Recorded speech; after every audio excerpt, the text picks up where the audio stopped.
आधी रात में अली एक प्राचीन हवेली के सामने खड़ा है। एक भयानक चुप्पी सुनसान गांव को घेरे हुए है।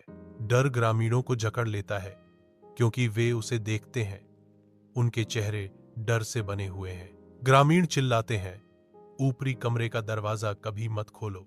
आधी रात में अली गूंजती हवेली में घूमता है। दूसरी रात को नंगे पैरों की आवाज शांति को भंग करती है। तीसरी रात तक ऊपरी कमरे का दरवाजा हिंसक रूप से कांपता है। वह एक लालटेन ऊंची पकड़ता है और पास जाता है। प्राचीन ताला एक नरम क्लिक के साथ खुलता है, अंधेरे कमरे के अंदर के रहस्यों को उजागर करता है। अली दरवाजे को धक्का देता है, जो एक भयानक उजाड़ दृश्य का खुलासा करता है। एक ठंडी आवाज परछाई से फुसफुसाती है, तुमने अपना वादा तोड़ा। आधी रात के आवरण में एक सुनसान सड़क काली मोड़ से होकर गुजरती है, जहां केवल हवा ही चुप्पी तोड़ने की हिम्मत करती है। राहिल अपनी साइकिल पर शांति से पैडल चलाता है, शहर से घर की ओर जा रहा है, उस खौफनाक उपस्थिति से अनजान जो उसे देखती है। जैसे ही राहिल अशुभ काली मोड़ के करीब आता है, उसकी साइकिल की हेडलाइट टिमटिमाती है, जिससे नाचते हुए परछाई बनती है। राहिल काली मोड़ के पास पहुंचते ही अपनी गाड़ी धीमी कर देता है। एक अकेली महिला सड़क पर खड़ी है। सफेद कपड़े पहने हुए उसके लंबे बाल धीरे धीरे लहरा रहे हैं। राहिल पूछता है, बीबी, आपको कहां जाना है? राहिल अपना सिर हिलाता है। एक आशंका की भावना उस पर हावी हो जाती है, क्योंकि वह बाइक शुरू करता है। बाइक पर वजन बढ़ता है। उसे एक अजीब सनसनी महसूस होती है, जैसे कि बोझ के तले बाइक चलने के लिए संघर्ष कर रही है। तुमने भी मेरे साथ यही किया, अब तुम बच नहीं सकते। रात के आवरण में राहिल काली मोड़ की सुनसान सड़कों से गुजरता है। एक अकेला व्यक्ति दूर से उभरता है, मदद के लिए संकेत करता है। राहिल रुक जाता है। उसकी निगाहें रहस्यमय महिला की ओर खिंची चली जाती हैं। राहिल रात में अपनी बाइक पर तेजी से दौड़ते हुए अचानक रुक जाता है। राहिल के मुड़ने पर एक भयानक दृश्य प्रकट होता है। एक औरत अस्वाभाविक रूप से तैरती है। उसकी आंखें लाल रंग की जल रही हैं। उसका चेहरा एक भद्दा विकृति है। रात में खोई चीख के साथ राहिल जमीन पर गिर जाता है, अंधेरे में डूब जाता है। जागते सूरज के नीचे एक नया दिन शुरू होते ही काली मोड़ में जीवन हलचल करता है। अचानक राहिल की तीखी चीख सुबह की शांति को भंग कर देती है। राहिल के दहशत से भरे शब्द गूंजते हैं, बाइक वाली चुड़ैल, वो आ रही है। राहिल एक शांत गांव की सड़क पर साइकिल चलाता है, जो शांत जीवन का प्रतीक है। गर्म धूप में ग्रामीण अपनी दैनिक गतिविधियों में लगे हुए, गांव की सड़क जीवन से भरपूर है। राहिल अपनी सवारी जारी रखता है। पहिए के हर मोड़ के साथ एक शांतिपूर्ण अस्तित्व खुलता है। राहिल वीरान काली मोड़ पर पहुंचता है। उसकी यात्रा एक टूटी हुई बाइक से अचानक रुक जाती है। वह सुनसान इलाके को स्कैन करता है। एक बढ़ती हुई बेचैनी की भावना उस पर हावी हो जाती है, क्योंकि उसे एहसास होता है कि वह पूरी तरह से अकेला है। एक आकृति प्रकट होती है जो कहीं से भी नहीं दिखती। एक सफेद पोशाक में एक लड़की शांत होकर बाइक पर बैठती है, जिससे राहिल डर से कांप उठता है। राहिल कांपता है। उसका डर उसे निगल जाता है, क्योंकि वह अपने कमरे में अकेला बैठा है। घबराहट से प्रेरित राहिल बार बार दरवाजा बंद करता है।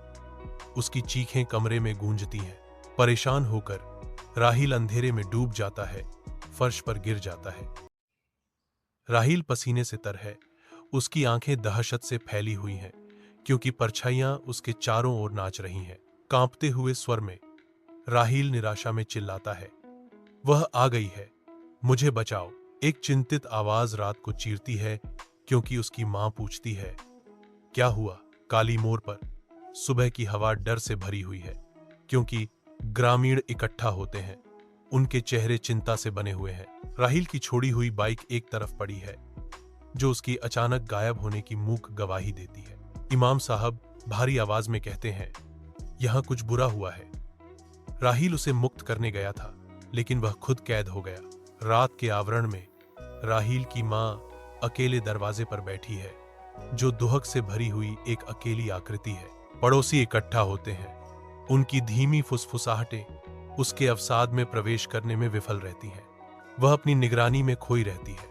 उसकी आंखों में उम्मीद की एक झलक चमकती है, क्योंकि सड़क पर एक छाया दिखाई देती है। राहील। शाम ढलते ही राहील की मां गांव के द्वार पर पहरा देती है।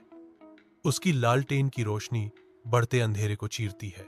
उसकी अटूट निगाह क्षितिज को भेदती है, एक ऐसी आशा का मूक प्रमाण जो बुझने से इनकार करती है। देखने वाले ग्रामीणों के बीच फुसफुसाहटें गूंजती हैं। उनके शब्द संदेह और निराशा से भरे हुए हैं। उसे अब उम्मीद छोड़ देनी चाहिए। राहील वापस नहीं आएगा। रात के आवरण में मौलवी साहिब, इमाम साहिब और उनके युवा अनुयायी काली मोड़ पर पहुंचते हैं, जहां ऐसा लगता है कि हवा भी अपनी सांस रोक लेती है। जैसे ही मौलवी साहब कुरान से पढ़ना शुरू करते हैं, पेड़ों के माध्यम से एक अजीब गूंज गूंजती है, जो एक अलौकिक उपस्थिति को उत्तेजित करती है। घूमते हुए सफेद कोहरे से राहील का भूतिया चेहरा उभरता है, जो चुड़ैल के भयानक चेहरे से छाया हुआ है। उसकी विशेषताएं पहले से कहीं अधिक भद्दी हैं। काली मोड़ में मौलवी की आवाज पूरे परिदृश्य में गूंजती है। उसकी आवाज गूंजती है, ओ भटके हुए आत्मा, यदि तुम निर्दोष हो तो अल्लाह के पास जाओ, और यदि तुम किसी को दंडित करना चाहते हो तो राहील को छोड़ दो, वह निर्दोष है। एक दिल दहला देने वाली चीख हवा में गूंजती है, मौलवी के शब्दों का एक ठंडा जवाब। रात के आवरण में काली मोर को धुंध निगल जाती है। उसके मंद लालटेन चिंतित ग्रामीणों और मौलवी साहब के चेहरों पर डरावनी छाया डाल रहे हैं। घूमते हुए कोहरे से एक आकृति आकार लेती है राहील। उसकी उपस्थिति बेचैनी को दूर करती है। गहरी निराशा के साथ मौलवी साहब पुकारते हैं, प्लीज राहील, हमारे पास वापस आओ। अपने घर में राहील आराम करता है। उसकी आंखों में शांति और थकान का मिश्रण झलकता है। ग्रामीण राहील के चारों ओर इकट्ठा होते हैं, समर्थन और चिंता का मौन सतर्कता। राहील धीरे से बोलता है, उसकी आवाज दृढ़ विश्वास से गूंजती है, मेरे विचार में चुड़ैल एक उत्पीड़ित महिला की आत्मा थी जो न्याय चाहती थी। काली मोड़ पर ग्रामीण एक छोटा सा दीपक जलाते हैं, जिससे वह स्थान नूर मोड़ में बदल जाता है।